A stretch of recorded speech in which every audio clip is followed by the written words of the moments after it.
A nossa mensagem de hoje é da obra Vinha de Luz, psicografado por Francisco Cândido Xavier, intitulada Indicação de Pedro. Aparte-se do mal e faça o bem. Busque a paz e siga. Pedro, capítulo 3, versículo 11. A indicação do grande apóstolo para que tenhamos dias felizes parece extremamente simples pelo reduzido número de palavras, mas revela um campo imenso de obrigações. Não é fácil apartar-se do mal, consubstanciado nos desvios inúmeros de nossa alma através de consecutivas reencarnações, e é muito difícil praticar o bem dentro das nocivas paixões pessoais que nos empolgam a personalidade, cabendo-nos ainda reconhecer que, se nos conservarmos envolvidos na túnica pesada de nossos velhos caprichos, é impossível buscar a paz e segui-la. Cegaram-nos males numerosos, aos quais nos inclinamos nas sendas evolutivas e acostumados ao exclusivismo e ao atrito inútil, no desperdício de energias sagradas, ignoramos como procurar a tranquilidade consoladora. Esta é a situação real da maioria dos encarnados e de grande parte dos desencarnados que se acomodam aos círculos do homem, porque a morte física não soluciona problemas que condizem com o foro íntimo de cada um. A palavra de Pedro, deste modo, vale por desafio generoso. Nosso esforço deve convergir para a grande realização. Dilacere-se-nos o ideal, ou fira-se-nos a alma. Apartemo-nos do mal e pratiquemos o bem possível. Identifiquemos a verdadeira paz e sigamo-la. E tão logo alcancemos as primeiras expressões do sublime serviço, referente à própria edificação, lembremo-nos de que não basta evitar o mal, e sim nos afastarmos dele, semeando sempre o bem, e que não vale tão somente desejar a paz, mas buscá-la e segui-la com toda a persistência de nossa fé. Emmanuel.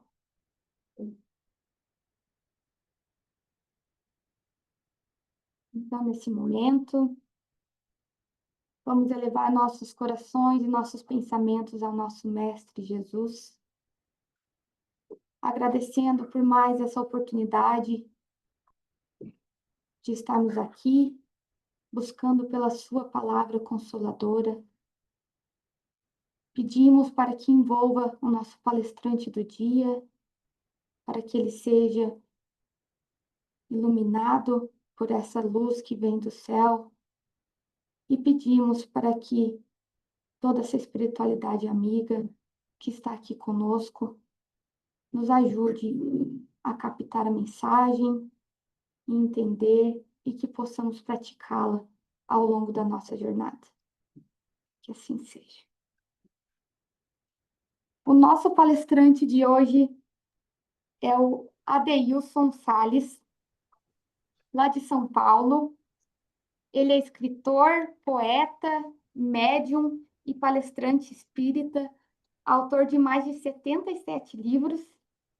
E hoje ele vai falar para a gente sobre conflitos emocionais e espirituais na relação de pais e filhos. Adeilson, muito obrigada. Boa palestra e a palavra está contigo. Obrigado, saudando os amigos e amigas, levando um abraço aqui direto do litoral de São Paulo, do Guarujá, para todos que se encontram nessa reunião, encarnados, desencarnados, para podermos tratar de um assunto que é absolutamente relevante. E esse assunto, evidentemente, ele pede que, para que possamos compreendê-lo de uma maneira bem abrangente, que nós possamos ressignificar algumas coisas no nosso olhar com relação à vida, principalmente naquilo que concerne, naquilo que diz respeito à educação. Dentro do universo de livros que eu publiquei, são 101, na verdade, até esse momento, né? Eu sempre procuro adaptar alguns livros da mensagem espírita ao entendimento, uma fala pedagogicamente adequada a crianças e adolescentes. Já que nós que somos pais, mães e avós, nós não educamos corpos, nós educamos espíritos imortais. Essa mensagem que chega até nós e faz bem ao nosso coração, à nossa alma, a mensagem do Espiritismo, que é toda permeada de uma mensagem de consolo, muitas vezes ela traz para nós a visão do lado espiritual, mas nós precisamos estabelecer a compreensão que nós somos seres também emocionais.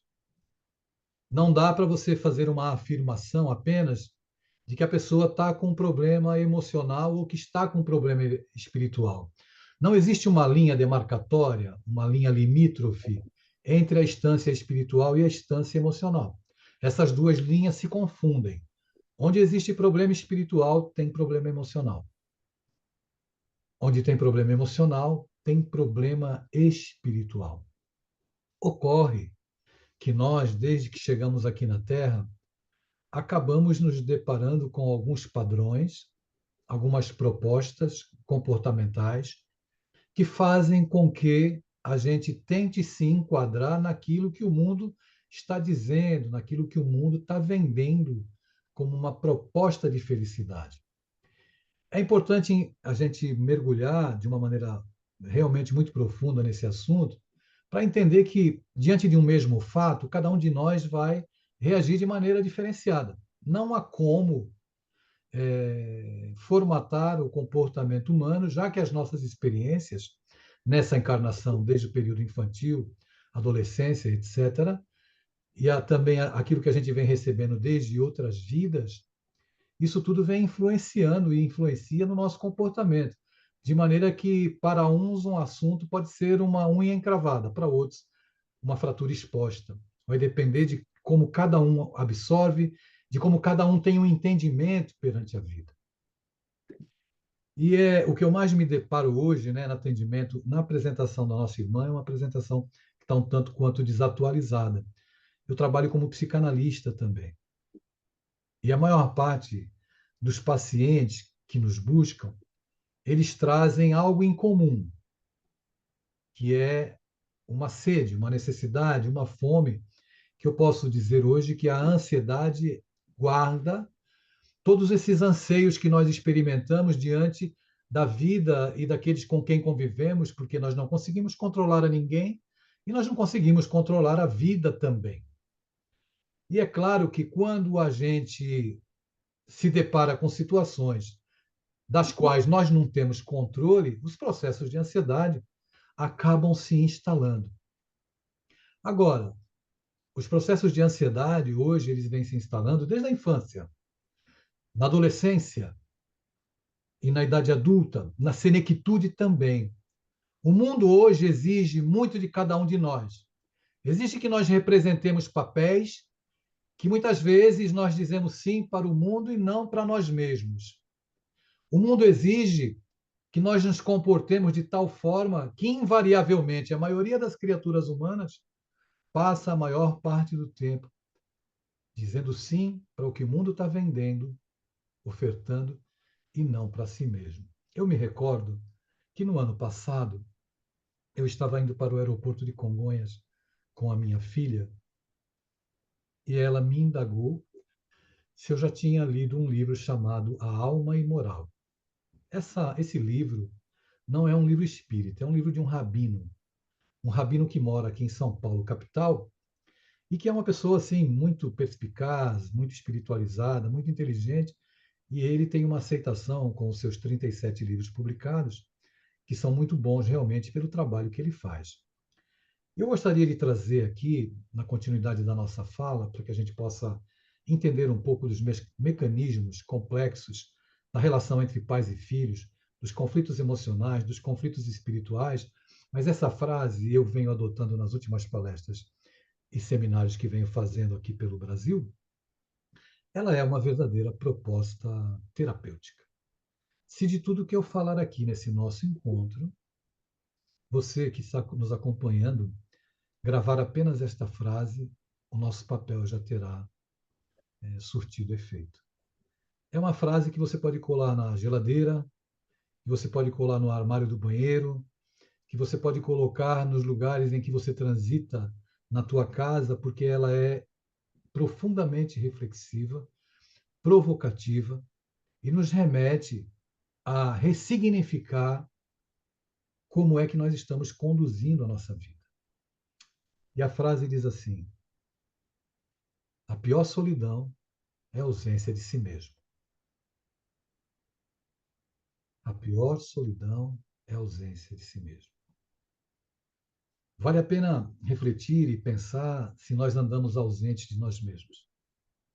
Vale a pena pensar se dentro do nosso universo relacional, seja no trabalho, seja em família, se nós não estamos ausentes de quem somos e, estando ausentes de nós mesmos, nós não estamos representando personagens que um dia vão nos trazer uma fatura, uma cobrança por nós estarmos ausentes de nós mesmos.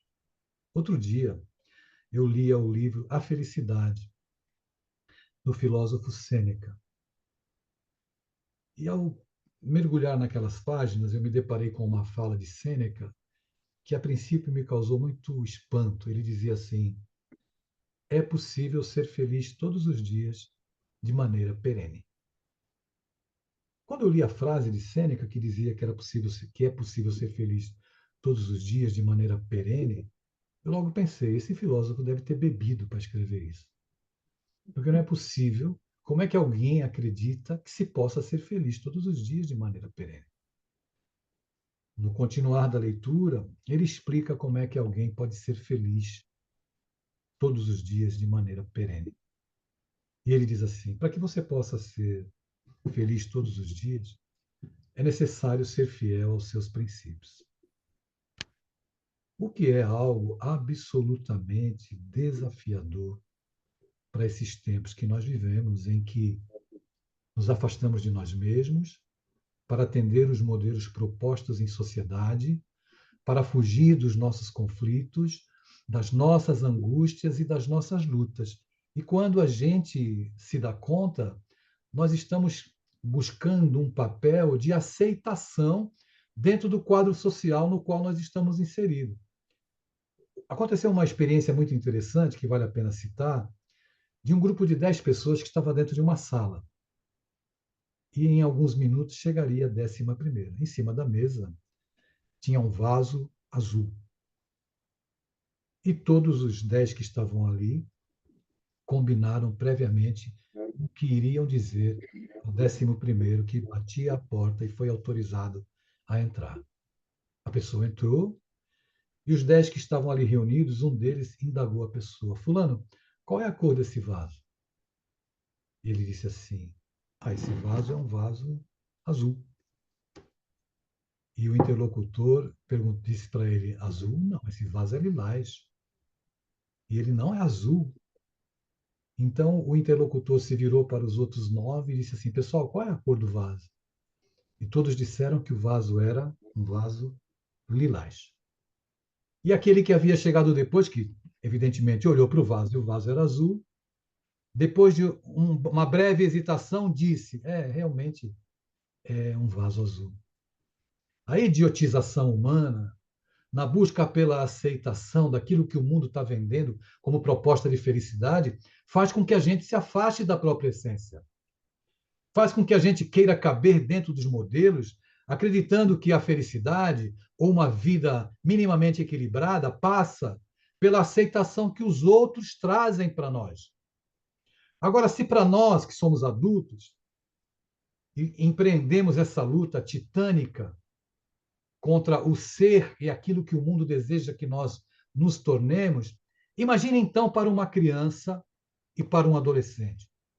Imagine nas questões emocionais, e é lamentável, né? Pelo menos aqui no Brasil, imagino que se tenha notícia de que o número de suicídios entre adolescentes tem crescido, em que o número de suicídios entre crianças também tem crescido.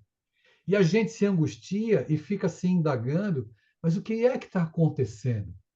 É evidente que esse não é um fenômeno aleatório, antes é um fenômeno civilizatório por causa dos valores, da valoração que nós, enquanto sociedade, estamos dando para algumas coisas que ferem profundamente quem somos.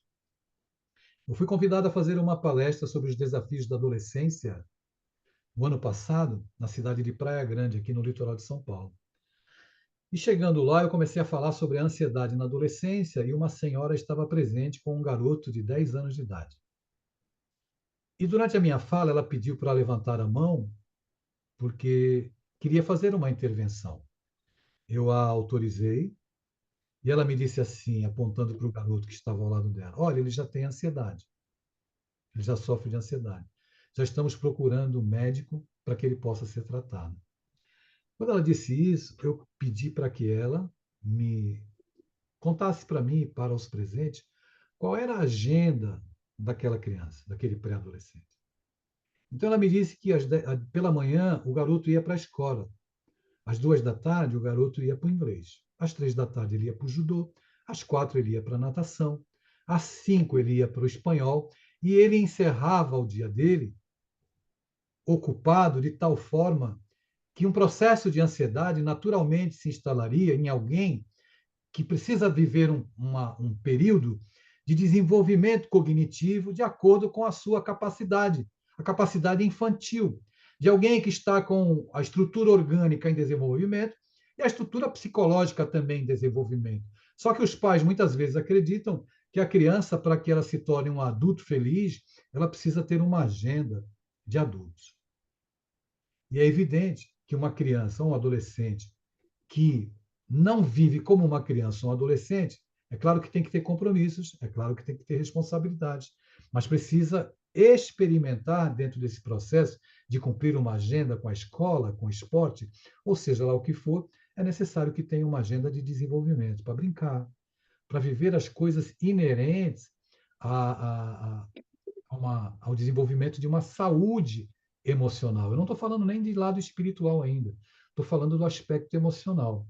Vale a pena a gente citar para essas pessoas para as quais eu me dirijo agora, que estão pacientemente aí em Salt Lake City, me ouvindo falar. Eu quero dizer a você que você é um adulto que está entupido de lágrimas, assim como eu, porque nós não fomos respeitados na nossa infância pelos nossos pais, assim como muitas vezes nós não respeitamos também os nossos filhos. E você pode achar que a minha fala é uma fala um pouco forte ou exagerada, mas eu vou lhe dizer por quê que eu estou fazendo essa colocação que deve, né? Eu disse nas tratativas com a Camila e com o esposo que o assunto que nós estamos abordando é um assunto que não dá para falar em 55 minutos, devido à sua complexidade. Nem 55 minutos, nem um seminário de 3 horas. Um assunto como esse, ele demanda etapas para que a gente possa minimamente compreender o que acontece com os nossos filhos e o que acontece conosco, enquanto adultos. Eu disse que todos os senhores e as senhoras que estão nos assistindo aqui, nesse nosso encontro, são pessoas, adultos entupidos pelas lágrimas. Vamos voltar um pouquinho no tempo. Quando você voltar para sua casa, você entra lá no Google e pede para ver as imagens das famílias do século IV até o século XV, nesse período das trevas, período medieval, você não vai encontrar nenhuma foto, porque naquela época não tinha máquina fotográfica e nem selfie. Você vai ver retratos de famílias trazidos para nós pelos pintores. E algo vai chamar a sua atenção, se você prestar atenção. Você vai observar que as crianças e os adolescentes usavam as mesmas roupas que os adultos. E alguém pode se perguntar, mas era fashion usar as mesmas roupas nas crianças e nos adolescentes? Não, não era fashion. Ocorre que, culturalmente, tem muita gente que ainda pensa assim, né? Por desrespeitar a criança e o adolescente, culturalmente, a criança era vista como um mini adulto. Acreditava-se que a criança não tinha sofrimentos emocionais. Acreditava-se também que o adolescente não tinha sofrimentos emocionais. Então é evidente que uma criança que não é respeitada, assim como você não foi, como eu não fui, porque os nossos pais não nos respeitaram, não porque eles não queriam nos respeitar, Porque há um entendimento de que se pode bater na criança, mas a criança não pode bater no adulto. Há um entendimento cultural para muita gente que você pode gritar com a criança, mas a criança não pode gritar com o adulto. Eu atendo inúmeros pacientes, porque eu só atendo online, de fora do Brasil e do Brasil. E para exemplificar, que eu acho que é a maneira mais fácil da gente falar e trazer, ilustrar a nossa conversa aqui, eu me recordo de um casal que migrou para a Europa e que a filha, uma criança de 8 anos de idade, uma menina absolutamente feliz, vivaz, que adorava a escola desse país europeu. E depois de um tempo, a menina começou a murchar. Nada do que ela tinha prazer em fazer interessava mais. Ela não gostava de brincar, não queria comer, não dormia bem, e os pais ficaram preocupadíssimos, porque o comportamento dela era absolutamente saudável e feliz. Então eles me procuraram. Eles queriam que eu atendesse a menina como psicanalista. E eu disse que não atenderia, porque eu não posso atender uma criança online, principalmente a criança estando num continente, eu estando em outro continente. Para você fazer uma terapia com a criança, é preciso usar de alguns recursos pedagógicos para minimamente tentar sondar o coração da criança e observar quais são os aspectos que fazem com que ela tenha sofrimento. Então, eles insistiram, mas eu recusei, porque eu não poderia fazer isso, e eles pediram para conversar comigo. E fizemos uma entrevista, que é de praxe. Eu não atendo nem adolescente e nem criança sem fazer uma entrevista antes com os pais. Porque a gente já pode detectar imediatamente que o problema são os pais. Eu vou dizer isso para eles, eles já vão me demitir na hora e não vai ter tratamento nenhum depois. E eu fiz uma série de perguntas para os pais e guardei a última pergunta. Perguntei a eles como é que anda o casamento. E eles me disseram, eles se entreolharam, espantados com a pergunta, e eu refiz a pergunta: como é que anda o casamento? Andam brigando na frente da menina? E eles disseram: não, não, na frente não, a gente briga escondida. E aí, evidentemente, que para que eu não tome muito tempo com essa fala, porque tem outras coisas para abordar, ficou muito claro que eles andavam brigando, mesmo não brigando na frente da criança, a criança, que é muito sensível, basta dizer que os imortais nos informam que a reencarnação acontece até os 7, 8 anos de idade aproximadamente. Então, a criança ela está com um pé lá e outro cá, porque a reencarnação está se completando. Ela tem uma sensibilidade absurda. Então, um olhar hostil entre o casal é o suficiente para mexer com a estrutura psicológica da criança. Por quê? Porque os pais são o Emmanuel na vida dos filhos. Os pais são os mentores da vida dos filhos. E quando uma criança sente insegurança psicológica, é evidente que ela adoece. Deixa eu dar um outro exemplo. Se nós estivéssemos todos agora num shopping center, passássemos em algum corredor e nos deparássemos com um quadro de uma criança se jogando no chão, fazendo aquilo que a maioria entende como birra. Olha, está com birra. Se fosse meu filho, eu já resolvia isso agora. Porque a gente sempre resolve os problemas dos outros, né? Os nossos não, mas os dos outros a gente consegue resolver. Aí a criança está se jogando e a gente fala que é birra. Se fosse minha filha, eu dava uma cintada na bunda, uma chinelada na bunda, acabava com a birra. Mas eu queria fazer uma outra consideração.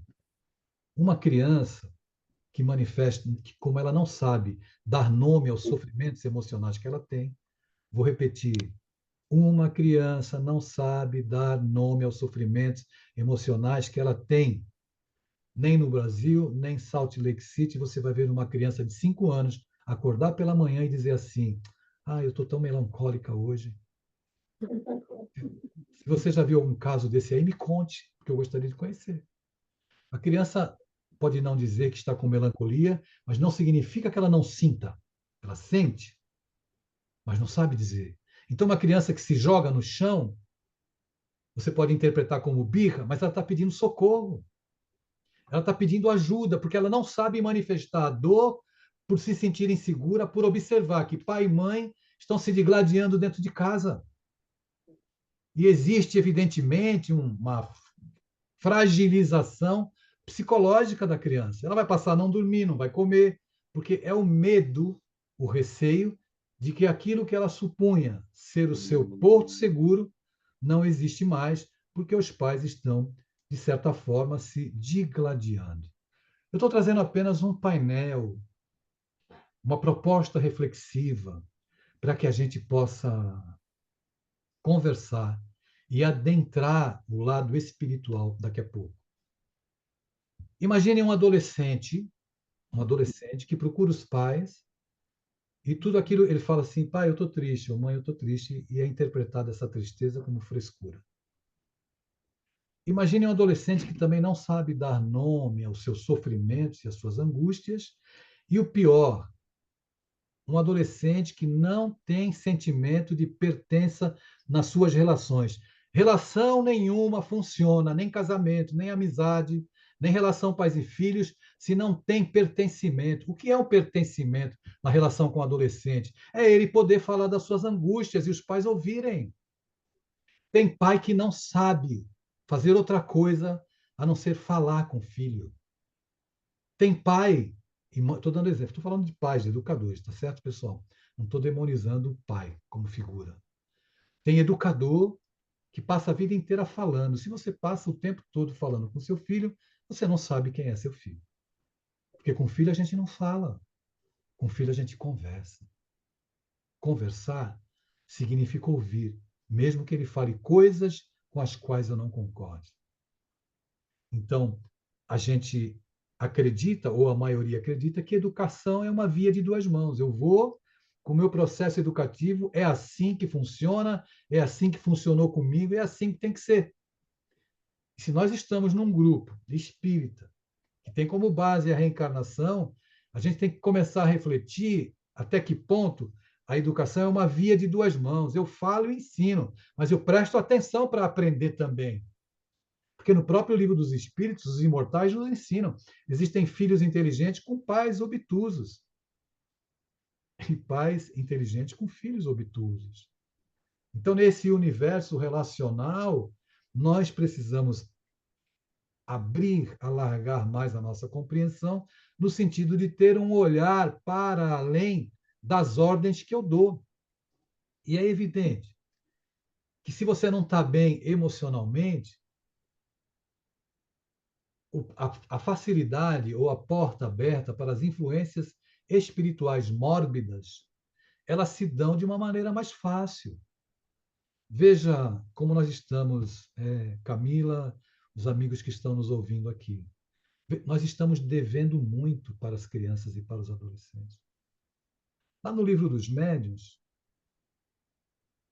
Allan Kardec, no capítulo 14, item 149, ele diz assim: todo aquele que sente em um grau qualquer a influência dos espíritos é por isso mesmo médium.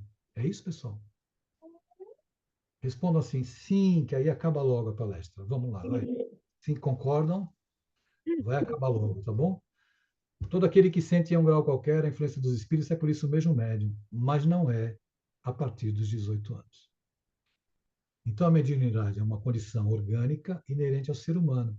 Então, o que é que a gente faz com os adolescentes que estão tendo crise de ansiedade? As pessoas estão dizendo, é crise de ansiedade, mas não é crise de ansiedade, é manifestação mediúnica, só que quem está à volta não sabe. Então, o pai que começa a discutir com o adolescente, 5 minutos depois você não sabe mais quem é o adolescente. E o pai que está discutindo com o adolescente talvez esteja discutindo com o espírito obsessor. Ou vice-versa. Ou o filho discutindo com o espírito obsessor. É importante abrir janelas de compreensão para que a gente não acredite que tudo é espiritual ou tudo é emocional. Eu disse no começo da minha fala que essas instâncias elas se cruzam, se intercalam. Não bastasse nós termos dentro da nossa casa, muitas vezes, pelos laços da consanguinidade, mas sem afinidade nenhuma, espíritos com os quais nós temos imensa dificuldade, mas a gente precisa entender, não é? E a gente aprende com tantas obras espíritas que a proposta e a mensagem da dimensão espiritual é que em todos os quadrantes relacionais nos quais nós nos envolvemos, existe sempre a possibilidade de aprender. Mas olha, a gente precisa ressignificar muita coisa. Não adianta o seu filho estudar em Harvard, né, se Harvard não acabar ainda, né, nesse ano, estudar em Harvard sem valores éticos morais. Jovens que estudam em Harvard se matam, se suicidam. Jovens que estudam em Cambridge, em Oxford, se matam. Então, o processo educativo do espírito imortal, ele é algo que vai além da formação acadêmica. A formação acadêmica não garante felicidade. Porque quando os embates da vida chegam, os nossos filhos não estão preparados para encarar os embates da vida. Então eu não me frustro, eu acredito que o mundo deve atender às minhas necessidades. Eu cresci acreditando que os meus desejos são direitos adquiridos. E quando o mundo diz não, e o mundo ele não diz não assim de uma maneira carinhosa. Quando a vida diz não, ela desestrutura a criatura humana. Eu gostaria de fazer um parênteses para dar uma dica de leitura, se alguém quiser e se alguém se interessar. Ok? No livro Depois da Morte, de Leon Denis, livro Depois da Morte, no capítulo 54, que se chama A Educação. Parece que Leon Denis escreveu esse livro ontem à noite. Se você chegar na sua casa, mesmo que você não tenha o livro Depois da Morte, você entra lá no Google, escreve Leon Denis, A Educação. Se você acessar esse texto, você vai ter contato com o maior tratado pedagógico que traz a informação especial para o espírito imortal e principalmente para os pais. Dentre outras pérolas que estão escritas nesse texto, nesse artigo, está a seguinte colocação: não adianta os pais ensinarem os filhos a arte de multiplicar, somar e diminuir. Isso significa que não adianta apenas formação acadêmica. É preciso que os educadores entendam, que os pais entendam, que os filhos precisam entrar na vida armados, parêntese, aspas, perdão, armados para as lutas morais que a vida impõe. O mundo está vendendo a água salgada da ilusão, minha gente. Quanto mais a gente bebe a água salgada da ilusão e oferece para as nossas crianças e para os nossos adolescentes que a vida é essa, que atende aos sentidos físicos, a chance dos nossos filhos morrerem de sede, assim como nós, é maior, é muito grande. Especialistas da área do comportamento humano asseveram que quem compra um carro novo é feliz por 15 dias. Quem cuida de um pai com Alzheimer é feliz o resto da vida. Então, nesse momento em que a gente se encontra para falar sobre conflitos emocionais e espirituais, eu estou falando de processos de ressignificação. E eu não poderia de fazer uma proposta provocativa aos senhores e às senhoras, não é? Na distância que nós nos encontramos, eu gostaria de perguntar aos senhores e às senhoras. Não precisa responder para mim. Eu quero que você responda para si mesmo. Quem é seu pai? Você já parou para pensar quem é o seu pai? Você pode me dizer assim, meu pai ele é médico, ele é engenheiro, ele é músico, é sapateiro. Não, seu pai não é nem engenheiro, nem médico, nem músico, nem sapateiro. Isso é uma atribuição profissional. Quem é seu pai? Muita gente passa pela vida o tempo inteiro com o coração pesado, carregado de dores, de mágoas, de conflitos.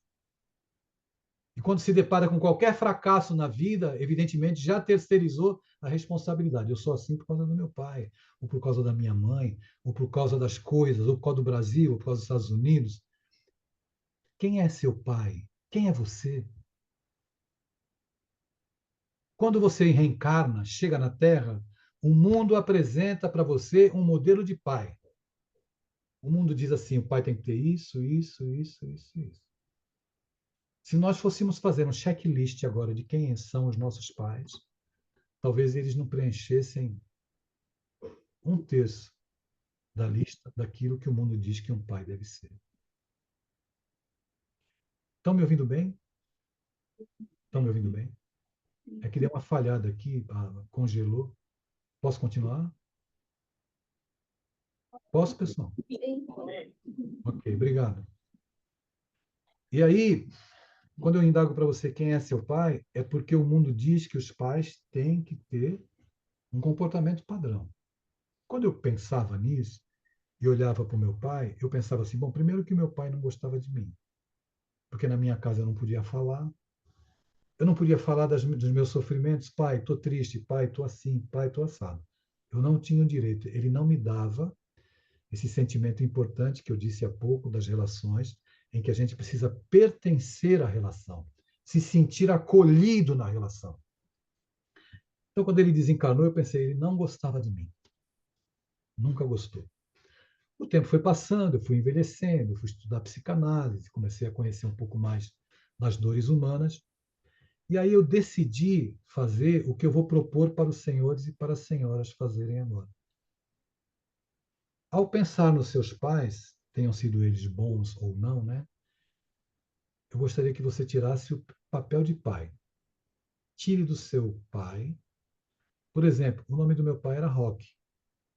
Então eu não vou chamar ele de pai agora. Vou chamar ele de Roque. E vou olhar para o Roque, para o ser humano. Porque a gente quer amar os personagens que o mundo diz que a gente tem que amar. Amar o humano é desafiador, é mais difícil. Amar o humano é a grande barreira que nós temos. Porque se você tira, seja lá qual for o nome do seu pai, agora você olhar para o nome, não olhar mais para o pai, se você conseguir enxergar o humano, e o humano se mostrou como pai dentro da capacidade e das condições que ele tinha. Os nossos pais não são aquilo que o mundo diz que um pai deve ser. Eles são aquilo que eles podem ser pelas experiências humanas e como espírito imortais, pelas experiências reencarnatórias que eles tiveram. E isso é absolutamente terapêutico. E isso faz com que a gente tenha, eu particularmente, quando comecei a olhar para o meu pai, não para o pai, mas para o ser humano que estava atrás do papel de pai, começou a nascer no meu coração um sentimento de compaixão, de gratidão e de compreensão com aquele homem que me negou o pertencimento emocional. Deu bons exemplos, mas eu fui olhar para ele e falei: caramba, ele ficou órfão aos 2 anos de idade de pai e mãe. Ele não experimentou afeto, ele não passou por um caminho para atender aquilo que eu queria que ele me atendesse. Isso liberta, isso faz com que alguns pesos emocionais, seja com relação a pai, seja com relação à mãe, amenizem no nosso coração. E a gente possa ter um olhar na direção dos nossos pais, compreendendo: o meu pai não era um corpo humano, ele era um espírito imortal. Eu fui educado por um espírito com as suas heranças. Quando eu me volto para olhar para o meu filho, eu não estou educando um corpo, eu estou educando um espírito imortal. Quanto tempo eu tenho ainda que eu não me detive na hora que comecei? Alguém pode me ajudar? 10 minutos? Isso. É.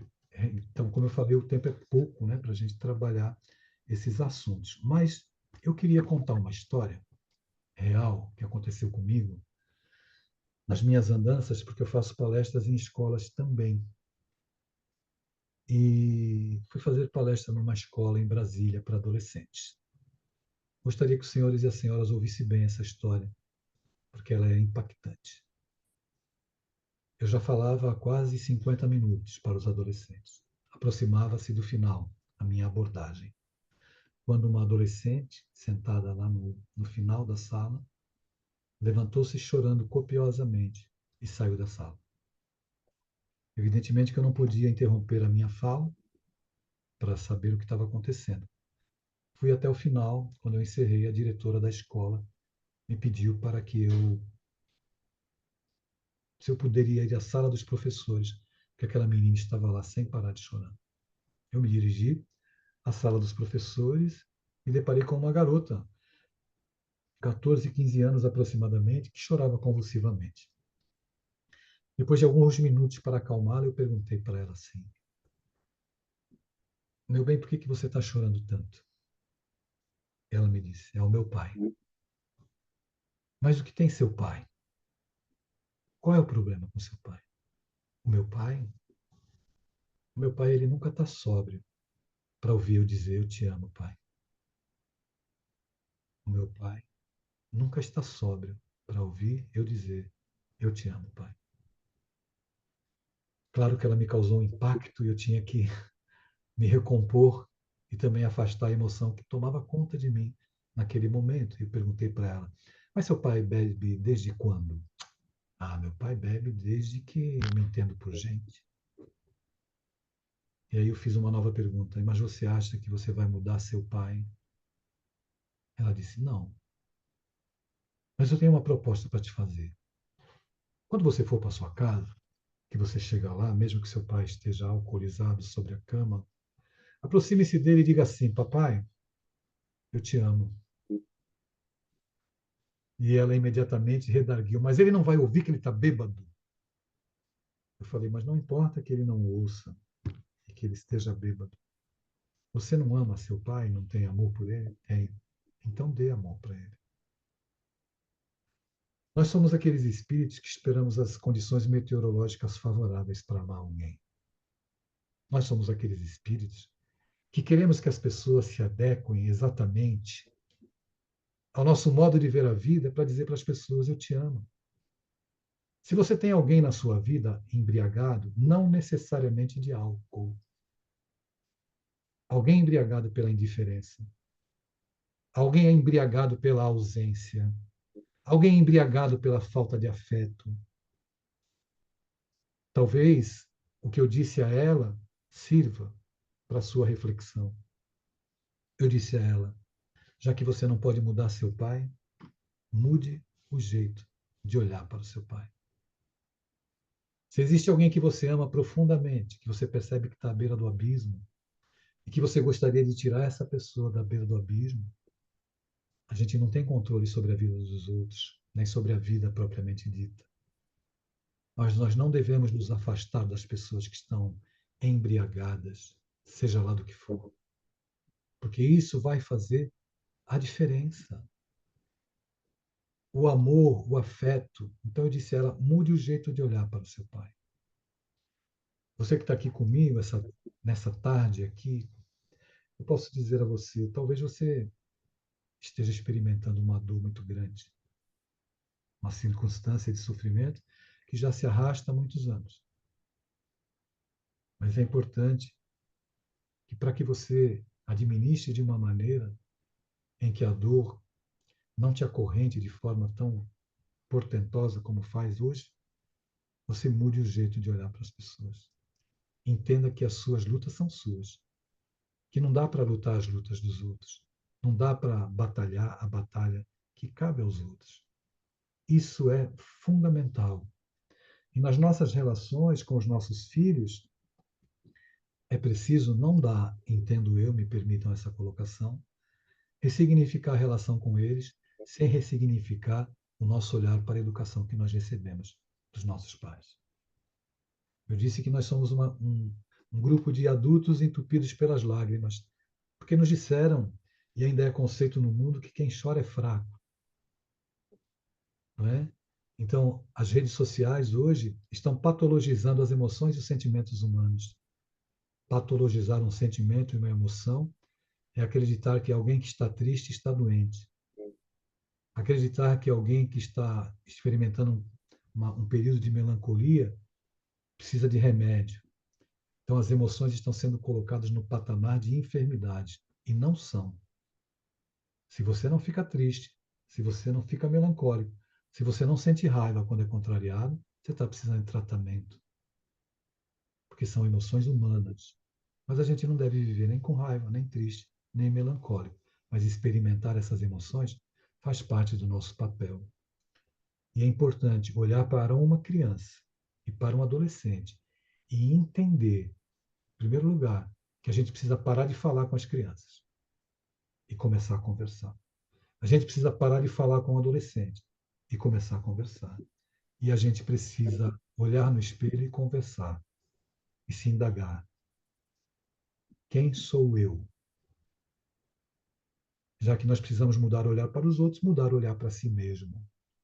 Ter mais compaixão. Parar de entender que você está condenado porque alguém lhe disse um dia que você não seria capaz, que você não conseguiria alcançar seus sonhos.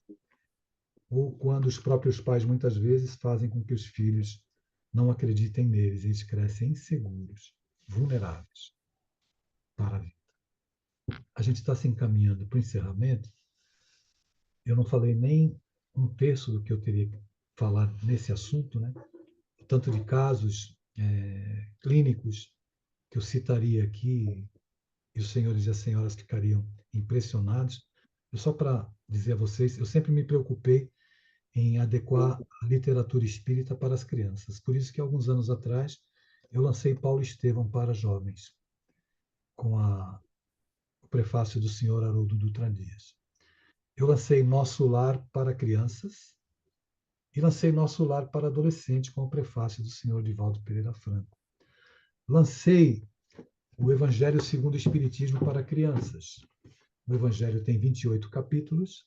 Eu escrevi 28 histórias infantis, não é? Uma para cada capítulo do Evangelho. O meu 100º livro foi o Livro dos Espíritos para Crianças, que nós lançamos no final do ano passado, né? Terão 2 volumes. Esse volume da pergunta 1, a pergunta 584, e o outro volume da pergunta 584, a pergunta 1019. Eu vou mostrar para os senhores agora os 101 livros que eu lancei. Aguentem aí. É brincadeira, que eu não faria isso.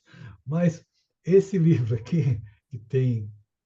Não é, eu lancei Leon Denis, Fala ao Jovem. Claro que eu não vou ficar falando de tudo, né? Lembrando de tudo aqui. Mas são muitos livros. É esse livro aqui, que me levou para as escolas, perdão. Eu faço palestra hoje profissional na Secretaria de Educação pelo Brasil afora. Chama-se Construtores de Asas. E os construtores de asas são os pais, os professores, os educadores. E eu falo do sofrimento emocional da criança, sofrimento emocional do adolescente, sofrimento emocional dos pais e o sofrimento emocional dos professores. Eu não sei se a minha fala ajudou. Eu desejo que todos voltem perturbados para suas casas, pensando muito seriamente no papel da educação, no sentido de olhar de uma outra forma. Leiam esse texto que está acessível aos senhores no Google, do Leon Denis, que se chama A Educação. Eu tenho certeza que você vai ficar muito surpreso de um texto que foi publicado em 1899, parece ter sido escrito na noite de ontem.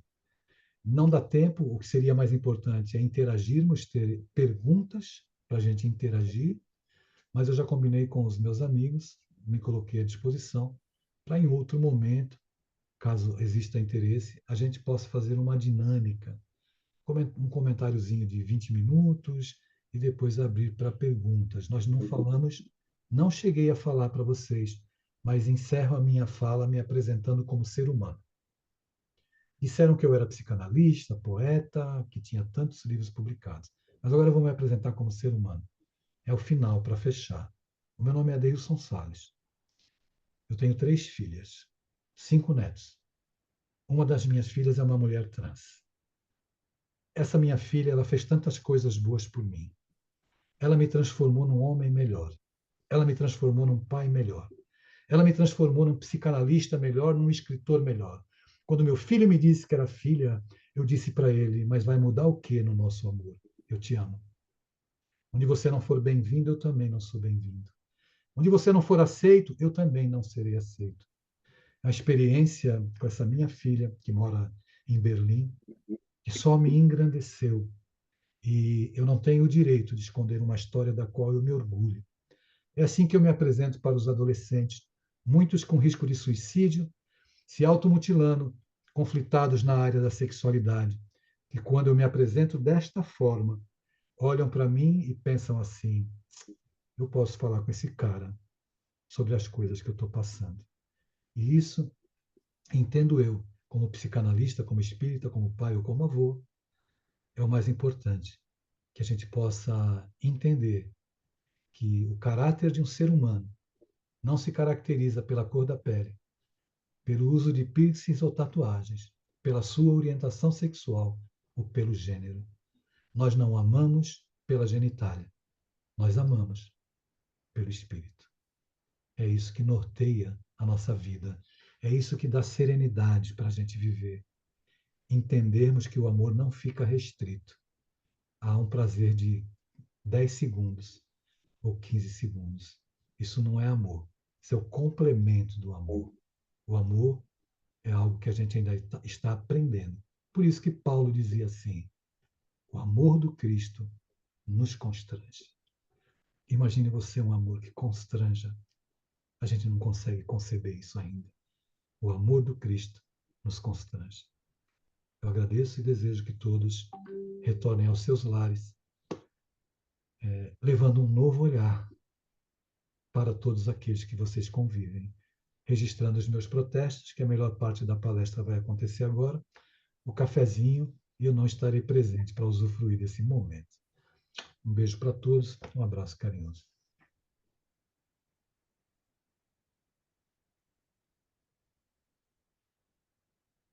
É isso, muito obrigada por essa palestra enriquecedora. Uma boa semana para você. Espero que a gente te veja aqui em outro momento. E agora nós vamos às nossas vibrações com a Mara.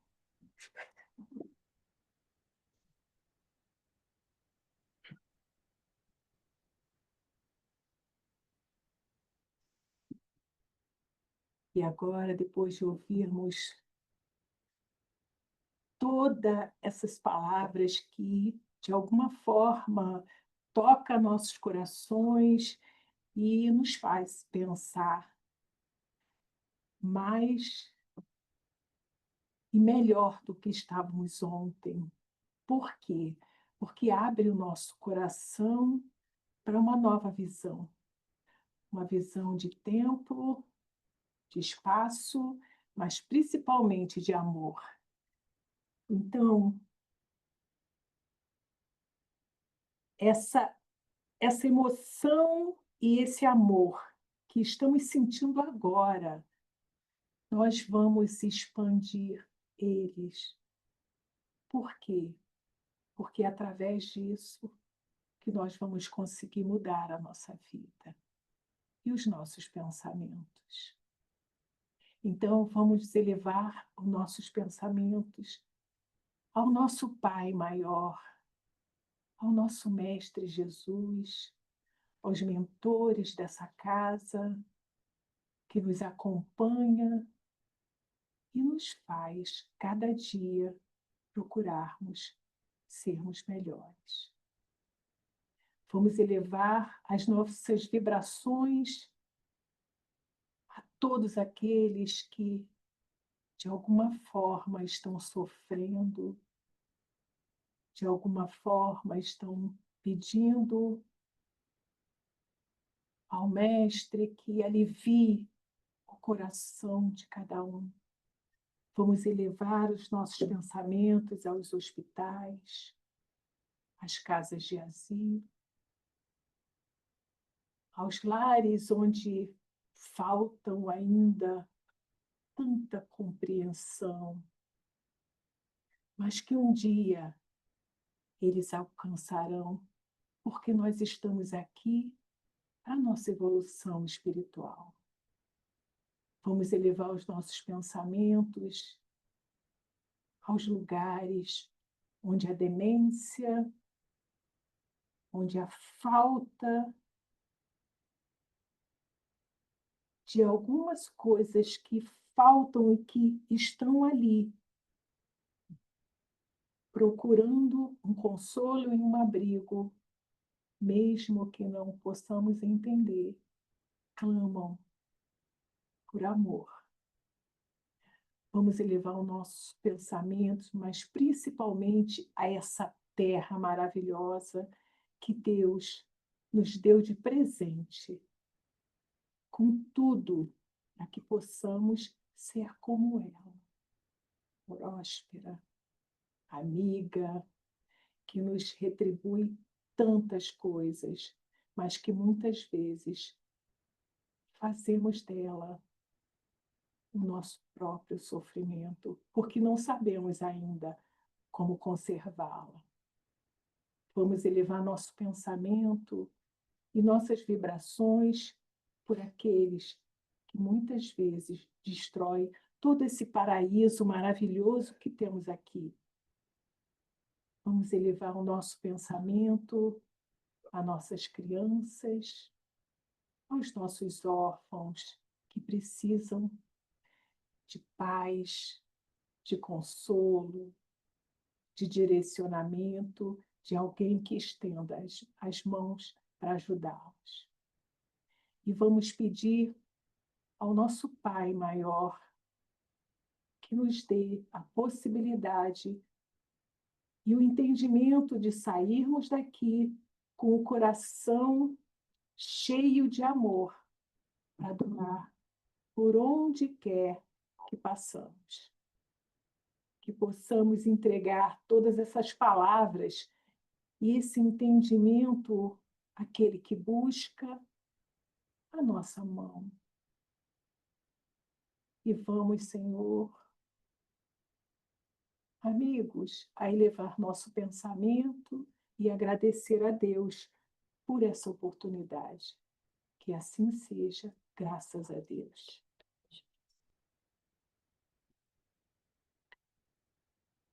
Vamos agora à nossa oração final. Pai, de infinita bondade e amor, te damos graças, Senhor, por mais essa oportunidade. Te damos graças por essas palavras que dão um aconchego ao nosso coração. E te pedimos, Pai da vida, para que nos ajude no nosso caminhar e para que possamos colocar em prática tudo aquilo que aqui aprendemos, que aqui recebemos. Senhor, fica conosco, hoje e para todo sempre. Que assim seja, Jesus. Graças a Deus. Vamos nos despedir dos nossos amigos que nos acompanham online. Muito obrigada por nos assistir. E agora nós vamos aos nossos passes.